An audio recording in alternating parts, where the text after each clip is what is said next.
guys, it's Easter on the living room. Miguel's perfect chocolate treat. There is more to Easter than just chocolate eggs. Willie's got something different. A classic mousse with a dark chocolate case. Easter baskets made easy. It's Easter.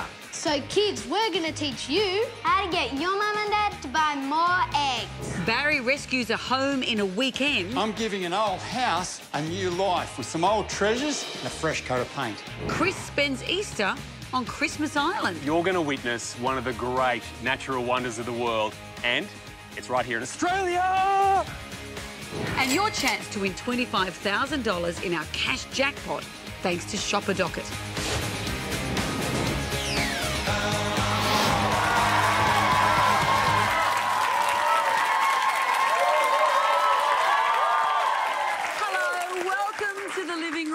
Welcome, gentlemen, to our Easter extravaganza. This is, of course, a holiday embraced by chocolate makers and chocolate eaters. Speaking of sweet treats, still no Chris? I'm starting to worry he's been eaten alive by a crocodile or a lion or a... Julia Morris. Or a Julia Morris. So that means we will again have to find someone to warm Chris's seat, apart from Julia Morris. So, Barry, spin the wheel of hotness.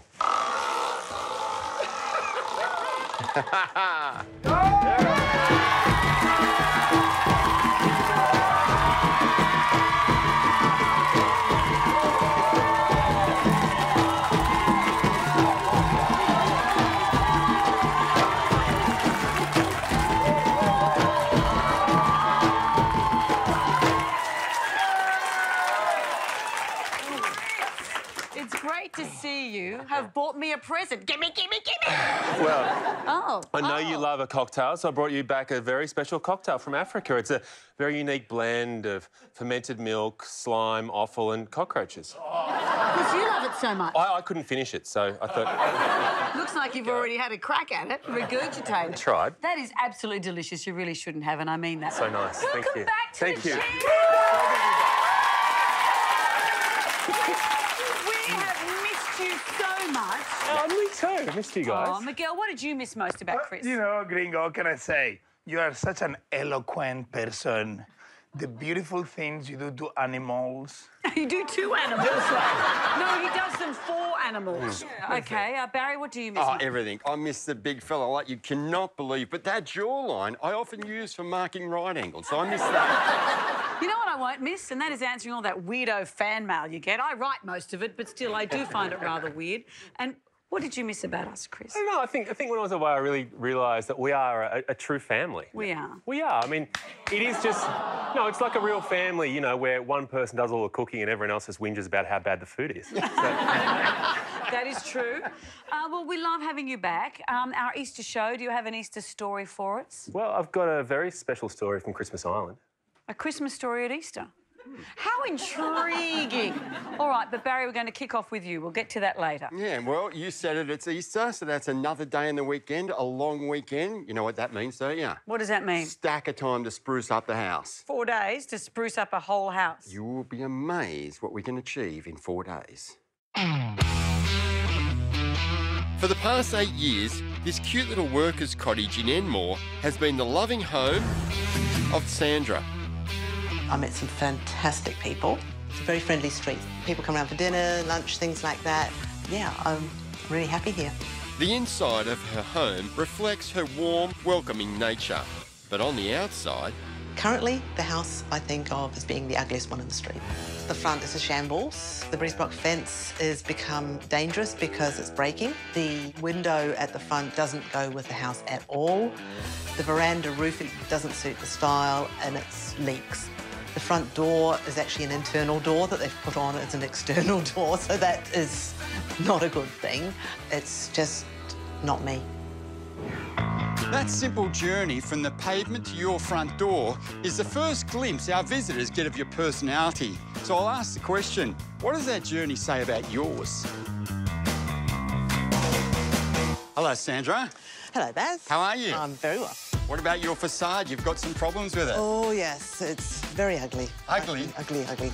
I reckon this was built in the early 1900s. I reckon that renovation is about 50 years ago, and it's screaming for another one. Oh, yeah. I like to think that your home should welcome you and light up when you arrive to it, and also welcome your visitors. How do we put your stamp on this? Complete facelift, I'd say. I envisage a kind of cottage feel to the start of it, the front of the house. I think we really need to strip this back and give it that heritage feel. And a classic heritage look is what my new plan is all about. I think we can agree that you want bright and airy. Yes. And I think a little traditional. A little bit, yeah. We're going to start by tearing out the window, door and fence, as well as plastic awning to give us a blank slate to work from. We'll put weatherboard cladding on the front and give the whole house a lick of paint. Then put a proper exterior door, a shortened bullnose roof, and replace the window with a little gem I've got hidden away. Finally, to add some character, we'll put on some decorative fretwork. And what cottage is complete without a white picket fence? You like that? Yes, I do. Terrific. There's beautiful colour right through this home, so I need to get some ideas. Do you want contrast, subtle? Do you want to be bold? Reasonably bold. I've got a colour scheme in mind. Now that you've seen my little cottage, are you happy to trust me on that? I think I have to, because you've done way, way better than I could have ever thought of on this already, so yes. All right, if you trust me on colour, I think you and I need to go shopping, and I'm going to let Dylan start demolishing. Great. We all know first impressions count, so for this one, I'm getting in Dylan and the demolition dogs. And while they get cracking on the teardown, we're heading off to Bunnings. I'm really keen to give that home of yours back its cottage look. Yeah? The great thing is, everything we need for that is right here in the aisles of Bunnings. Cool. And the first thing I need to address is replacing that front door. You want glass or no glass? Yeah, I like a bit of glass, but opaque so you can't see. Well, that's gorgeous. That is perfect. If you like that, that's a winner. I do like that. There's the front door, done. That's perfect. Check. Now for some decorative pieces with a heritage feel. Now, this is what we call fretwork. Now, your little workman's cottage never would have had this, but I think it's going to have some real charm. What do you reckon? I like that idea. Yeah. And there's one classic element we can't go past. Nothing says cottage like a cute little picket fence out the front. What do you reckon? Yeah, definitely. And to cap it off, we're putting in a special order for a custom bullnose roof. While we've been shopping up a storm, it looks like the rain has set in, but that's not enough to slow our boys down. My body's on. They've completed the demolition and even been able to lay the foundations for the new picket fence and awning. And rain or not, I'm still as keen as mustard, because I reckon the gem I've got for Sandra's old window will absolutely knock her socks off.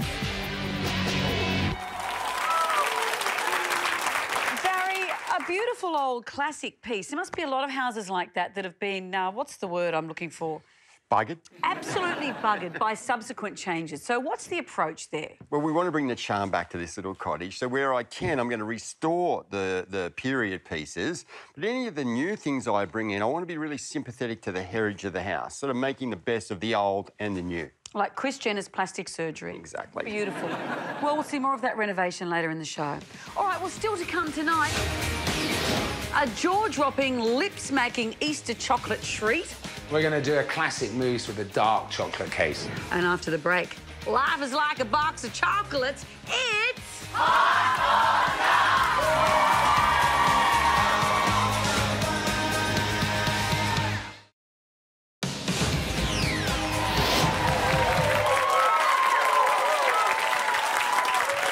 Welcome back to the living room. Now, if you think chia and quinoa are American rappers, pull your chair closer to the TV because it's time for Hot or Not. Each week I ask these three honourable gentlemen to find products we can't live without, and then we decide if they should get hotted or get knotted. Now, this week, knowing what Easter can do to the waistline, I've asked for products to keep the body looking great after a chocolate binge. Now, Chris, I know it's been some weeks since you've been here. Do you remember how this goes? You're going to be OK. Yeah, I think the end result is I lose credibility. Is that right? Over to you. Look, not everyone has 6 weeks in the African jungle to keep them trim, taut and terrific. I mean, a diet of rice and beans doesn't work for everyone. Sure. And for those people that it doesn't work for, I have the cold shoulder. This isn't what we refer to as what we do to Miguel at every single social occasion. It's actually a jacket that is... It's a little small. Yeah. Fascinating. Are you in a stage production of Oliver? It's a special jacket that has inbuilt ice packs. What this jacket does is it lowers your body core temperature. And as any respected scientist can tell you, once you're cold, you start shivering. Oh. Once you're shivering, you burn energy. So I am losing weight right now, along with credibility. Is this a real product? This is a real product because the act of shivering is stripping the fat off my body as we speak. I mean, the longer you leave it, there may not be much left of me by the end of the segment. I'm stunned at the stupid science behind that. No, it's very simple science. I mean, what it's doing is it's making sure the blood flow is to the internal organs to speed up that metabolism and away from the brain so you don't actually appreciate what you're wearing. I wish my blood was going from my brain right now. You lost too much weight. You are wasting away before our very eyes. Now, do you think that's hot or not? No! I cannot believe it. Well, Chris, I think that's a not. Barry, what have you got? OK, a couple of questions. What puts weight on us? Food. Yes. What takes weight off? Not eating food. Exercise. Oh, exercise. Also. So, to you, this looks like a whole stack of calories. Yes. But with the dumbbell cutlery, it's actually a workout. The energy required, I just need to warm up a little bit, and then as I chuck in and start working, just the mere effort of lifting that carrot up.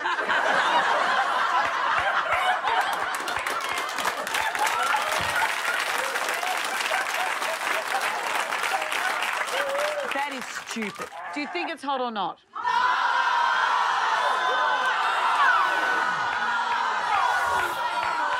No. No. It got more of a nod. I'm sorry, babe. Put them down. You're getting tired, love. Miguel, so much competition, as you would say. What have you got? You know... I feel a big performance here. I really do. In Insta, we eat a lot of food, OK? So sometimes this is what happened. Let me show you what I have today. Amanda? What I have today is this. You see, you get really big belly, your pants open, and you cannot close them, right? I've got something that can bring down the swelling. Well,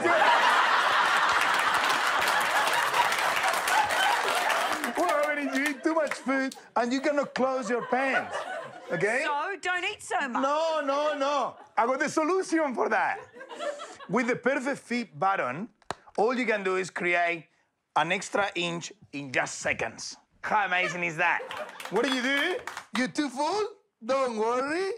Have a look at the wide shot of that as you're doing that. It's quite Sorry, I'm wearing my girlfriend jeans. So what do? You put the button extra inch. Check this out. An extra inch in a minute. Is that what you guys would like? Just in seconds. Wait a minute. Just in seconds. So it's a temporary You can button. walk like with the extra inch. Miguel, is it a temporary button?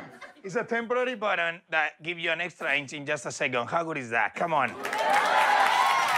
How intriguing. Do you think that's hot or not?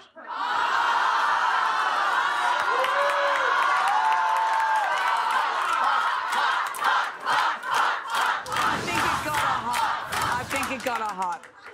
You see, I can sit down Can so you? relaxed. Well, the guys are always on the lookout for must-have hot or not products.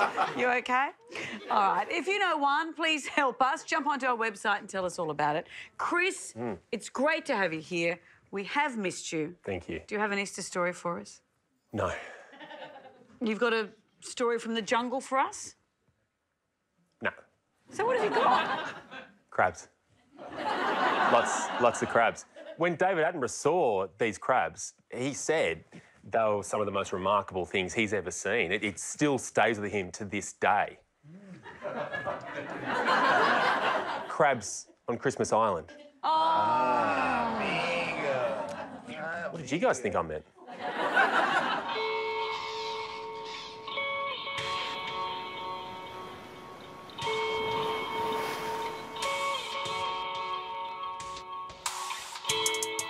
You know, I've been to some pretty relaxing places, and this, it's got to be right up there. But at certain times of year, this island could leave you seeing red.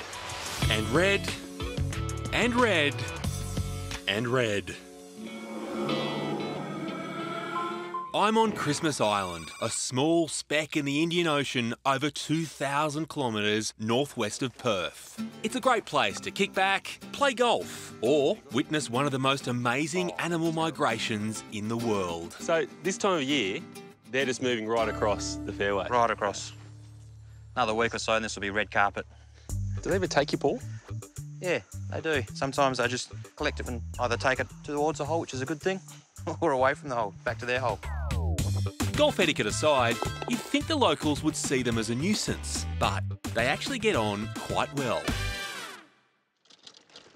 All the hazards here, haven't you? I have. You guys really respect them and try to look after them during the game. They were here before us, and Yeah. the numbers have greatly diminished over the years, and yeah, you have to.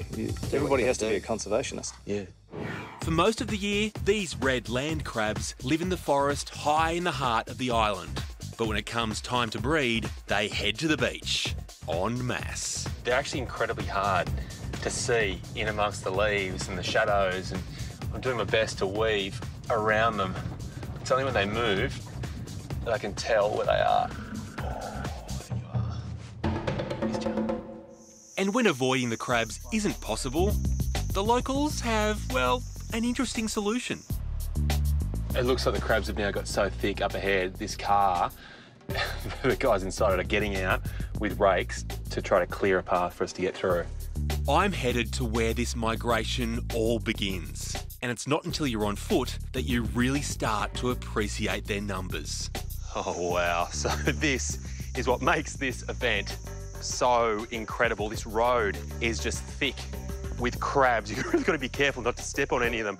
You know, for some people, this would be heaven, but I'm sure for others with all these legs around, this is the definition of hell. One thing is for sure, though, they know the way to the beach. And it's not a short journey either. These cute crustaceans have to trek a whole 5 kilometres sideways just to get there. If it looks like these crabs are limbering up for something special, then you're right. They're about to embark on a journey through a forest, through grasslands, across highways, houses, with the eventual goal of getting to the beach. But it's not going to be easy. It's not easy, but it is vital to their life cycle. The new eggs require salt water to hatch. Then the larvae will spend 3 to 4 weeks at sea before returning to do the trek back up the mountain. And this is what that epic journey has been all about. There's a real mixture of excitement but exhaustion in these crabs' legs as they edge their way towards the water there. They have come so far, but for them, the main job is down that water's edge. Everywhere you look, there's just this sea of red, and nothing stands in its path. Certainly not me. It's just crawling all over my feet. Wearing thongs is seriously the worst possible choice for footwear. And this incredible event all centres around just one night a year. It's hard not to have just the utmost respect for these crabs.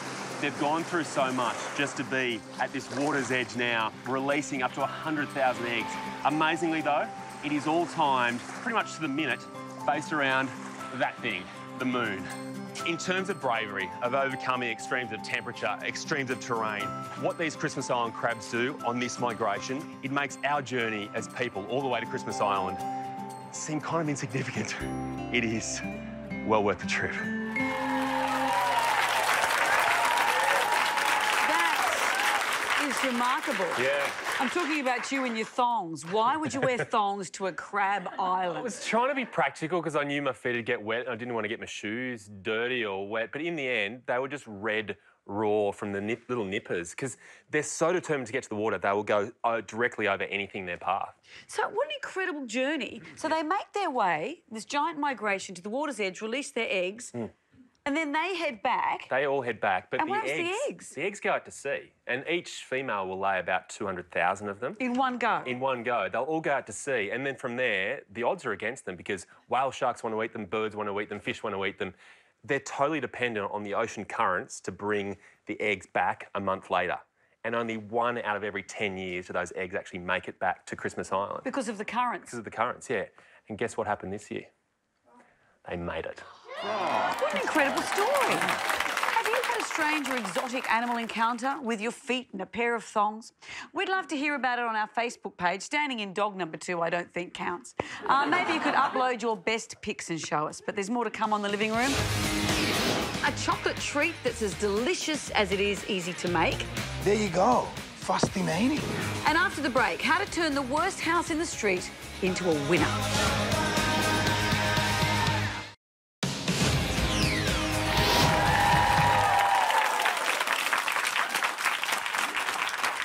Living room. Now, Barry, earlier in the show, we saw you start some renovation work on an old workers' cottage that had lost its heritage charm. Yeah, to say the least. About 50 years ago, they'd done a renovation on that place, and as much as the aluminium window might have been in trend then, less than attractive now.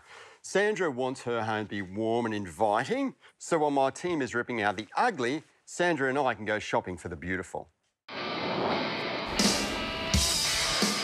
I'm on a mission to turn Sandra's faded facade into the envy of the street.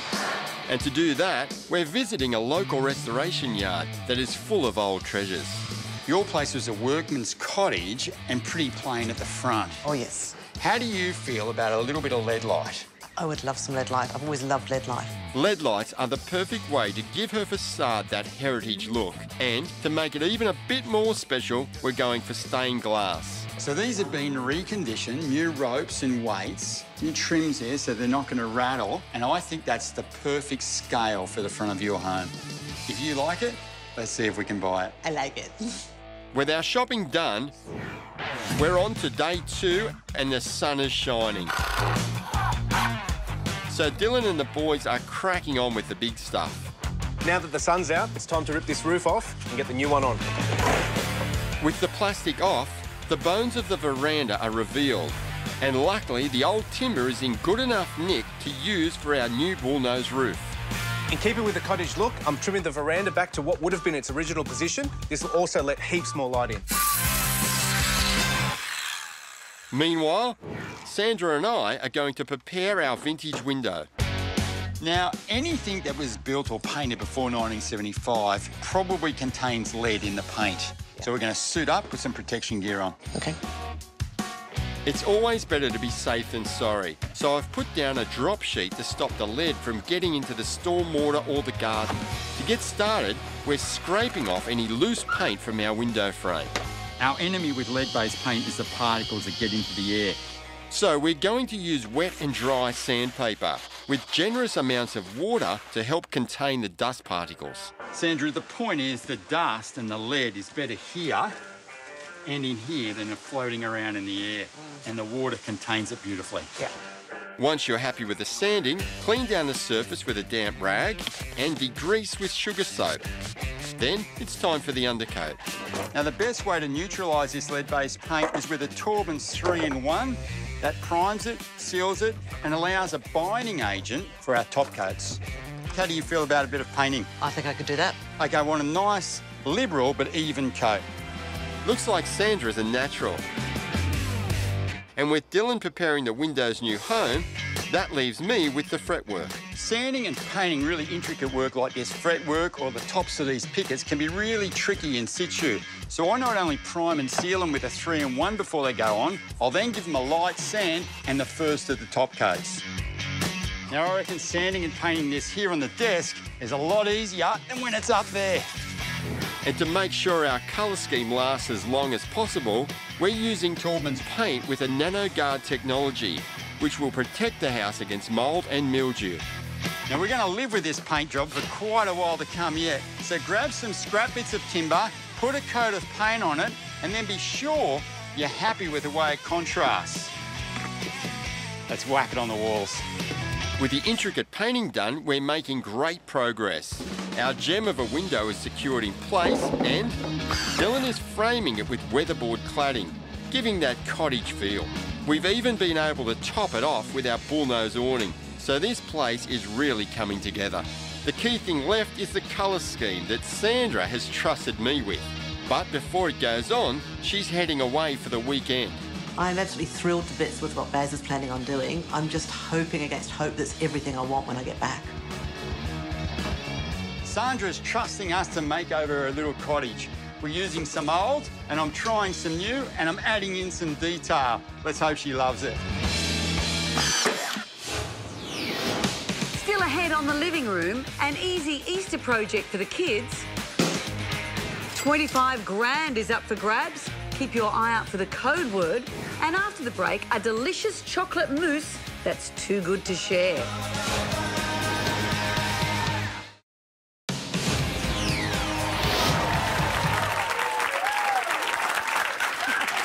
Welcome back to the living room. This is our Easter show, which for many Australians is a very solemn religious occasion. But it also means... Chocolate, chocolate, chocolate, chocolate, chocolate! Chocolate, baby! Life is too short to have bad chocolate, so we have to eat the best one. And it's one man that's got the best chocolate in the whole entire world, and that's our friend, Willie. Easter and chocolate are the perfect combination. And the guy with the golden touch, when it comes to chocolate, is my amigo, Willie. What do you love most about chocolate? It's the feeling, you know, it's the way it makes you feel. It makes you feel good, you know, and that's what chocolate was all about. It was a drink for thousands of years, and they were drinking it because it made them feel good. I'm receiving all the goodness right now.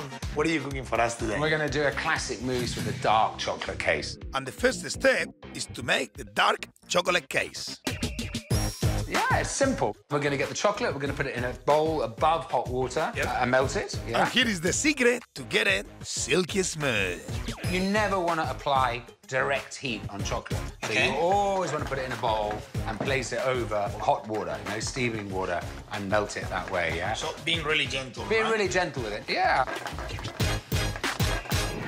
Next, some baking paper. Put it in a shallow tart tin, and send up the creases so we get it nice, perfectly Very formed. funky. You can do it really funky. You can have a little bit of flair, and then you'll pour the chocolate into the centre, and then you'll paste it up with a spatula or the back of a spoon.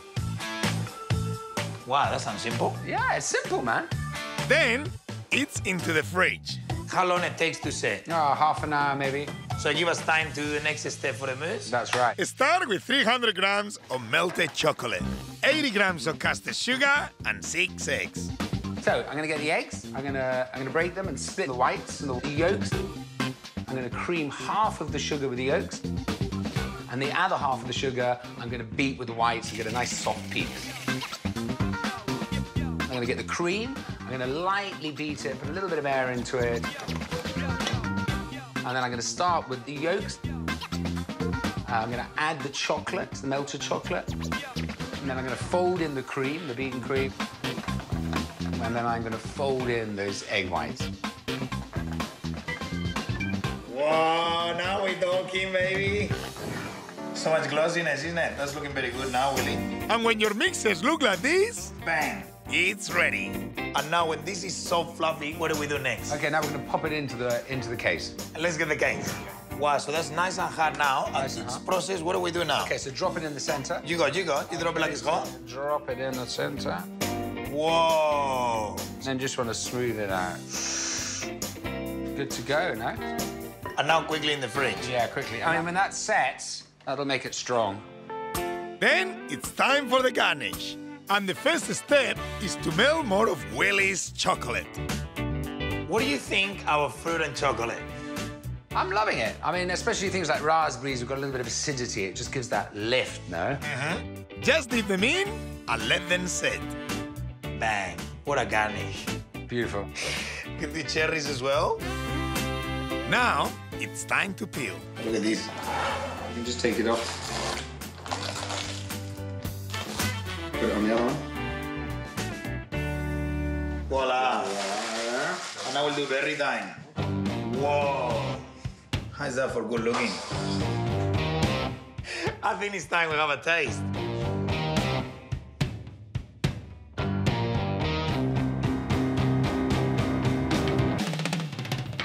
Willie, you hand me a chocolate. It's amazing to bring people so passionate like you to our show. I love it. Perfect. Happy Easter. It's a pleasure to be here. Happy Easter to you. Very romantic, isn't it?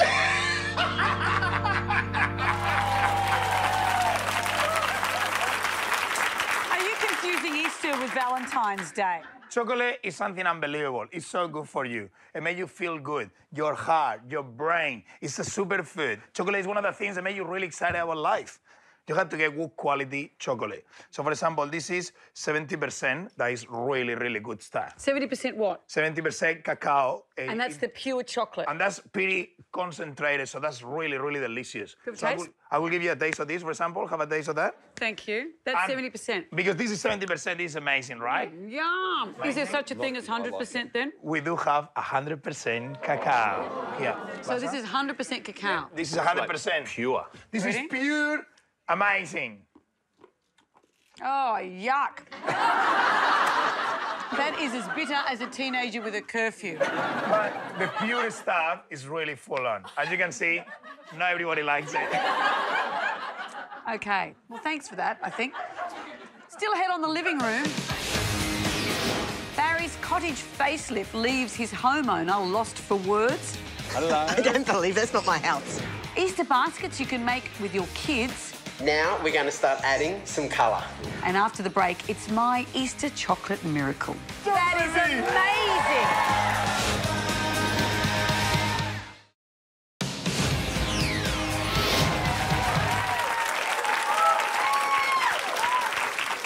Welcome back. Now, when you think of Easter, you think of bunnies. And when you think of bunnies, you think of quickies. Here's a quickie about Easter.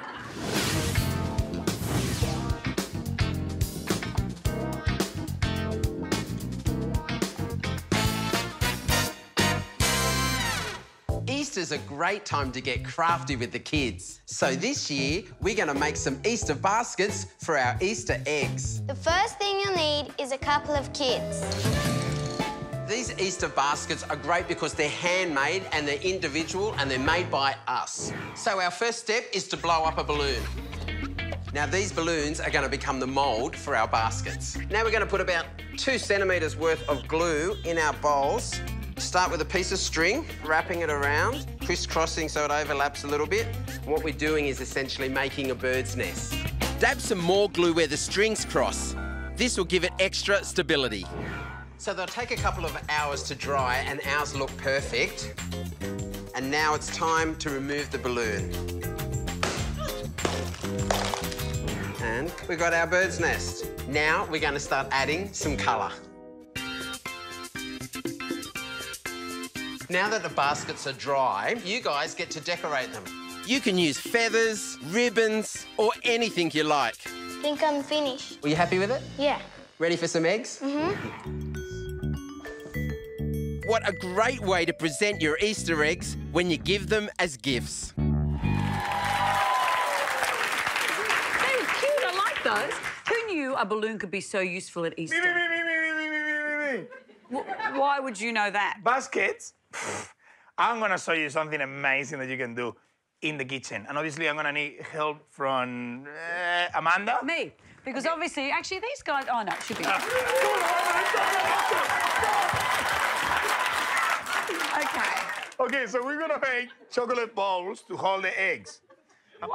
So this is fascinating. We got some tempered chocolate. Ill-tempered chocolate? Yes, so it's chocolate with a lot of temperament. So That's for a not so happy Easter. The chocolate.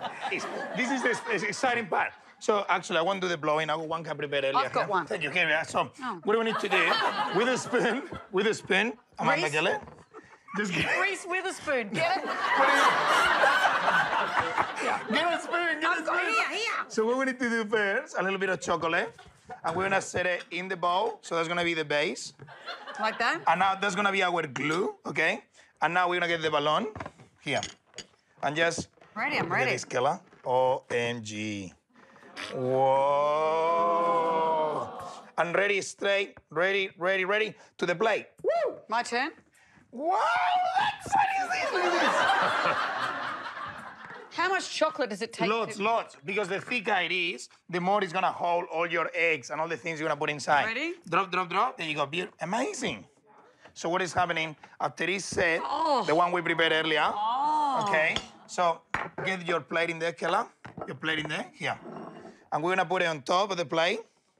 And how? Here's a pin. Yeah, because this is the exciting part, right? Are you ready? Ready? Hey!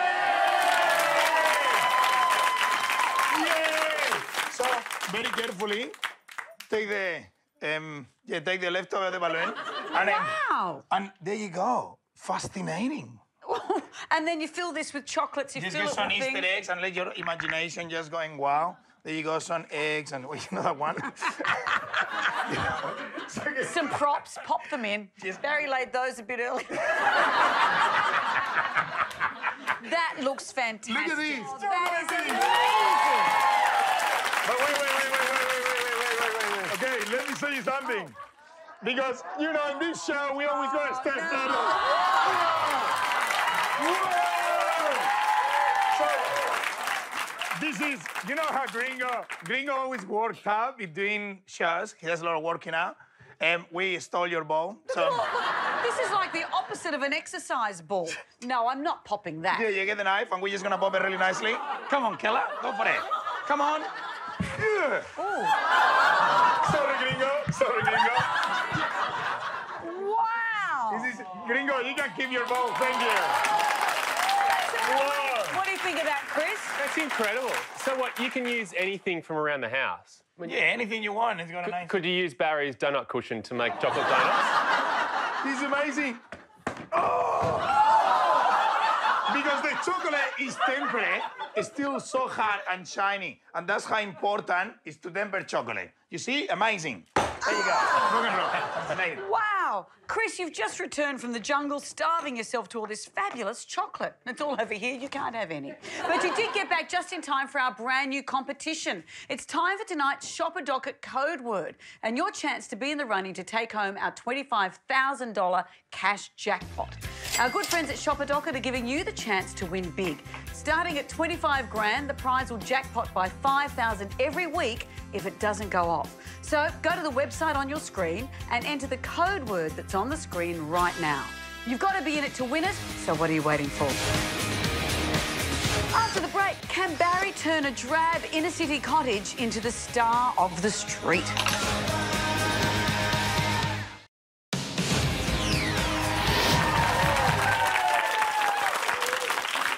Welcome back. You're in the living room. But Barry, this week you were on the street. Yes, I was giving Sandra's little cottage a facelift. Well, it needed quite a lot of work. Yeah, well, that's an understatement. But what was really daunting is the fact that Sandra's going on holidays, which leaves all the decisions to me. Sandra has left us with the task of turning her old workman's cottage facade into the most charming on the street. We're well on our way, but what cottage is complete without a picket fence? OK, I've mortised out the post, ready for the rail. I'll slot that in there and nail it off. Then it's ready for the pickets. This place is getting more and more character every second. I'm using a string line as a guide to make sure my pickets are the same height. Then it's just a matter of nailing them on. To work out my spacing, I'm just using an offcut of one of the pickets. Now, just to add a little bit more traditional detailing, I like to raise the last two pickets up to the height of the post. Now for the all-important top coat. We're contrasting a soft blue colour on the house with a stronger, darker shade on the door and making the whole place pop with white trims. And for the final touch, to make this picture perfect, we're adding some decorative styling pieces. Well, Sandra is prepared for me to take over the renovation of her facade. She's minutes away. Let's just hope her new home says welcome. Being on holiday and not being there and seeing what's actually going on and the development of the whole thing, it makes it all the more exciting coming back now and seeing the finished job. It's going to be fabulous, I know. Only moments away now. Let's see what she thinks. That's not my house. It's amazing. You've got a new letterbox. Hello. I don't believe that's not my house. That is not my house. What do you think? I love it. Oh, my God. Thank you. Oh, really? Yeah. You're happy with the colour? I love it. Really? Yeah, I do. It's not something I would have picked myself. Great. You know, colour-wise, everything. I just love it. It works. It really works. And this is Taubman's Endure, so the technology that goes with that means you won't have to repaint this for many years to come. That's really good news. I've given you a picket fence and reorientated the entry to be right in front of the front door. What do you think of that? I like it. It's good. You and I went to the recycling yard and picked out the recycled LED light window. And they look beautiful. It's gorgeous, isn't it? I know. The transformation has been huge. Replacing the old aluminium window with a beautifully restored LED light one has brought back the old world charm, while the timber cladding and fretwork really enhanced the cottage feel. Top it off with our new bullnose veranda roof, and I think our mission has been a great success. As far as the street is concerned, yours was the ugly duckling. I think now the cutest cottage on the street. What do you reckon? Well, at the risk of offending the rest of the neighbours, yes. Everybody in the street here, we're all really friendly. We all get on really, really well, so they'll be dying to get over here and have a closer look. It's a totally different house now. It doesn't even look like the house that I had before. But now I can sit out here with a cup of tea and book, so you can actually use it as a living space. My original brief was a cottage feel, and I think you can say that Baz has met that 110%.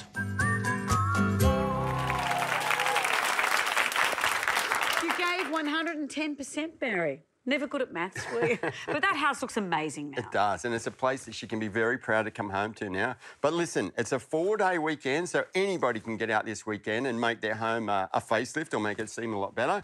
Now, all it takes is a bit of paint, maybe some plants, a bit of elbow grease, a little bit of time. Get out there and have a go. Nothing like a bit of hard work. I can watch it all day. Thank you, Barry.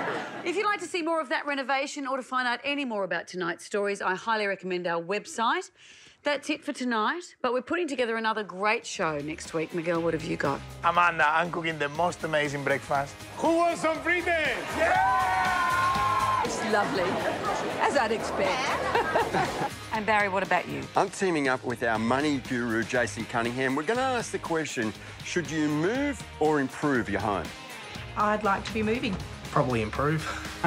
And the king of declutter, Peter Walsh, is back with the skills you need to declutter your out-of-control closet. They're a place where we store our clothes, and not just our clothes, a lot of dreams we have for ourselves for the future. What a great show. I'm more excited than a chocoholic on Easter Sunday. We loved having you back, Chris. Never go away again.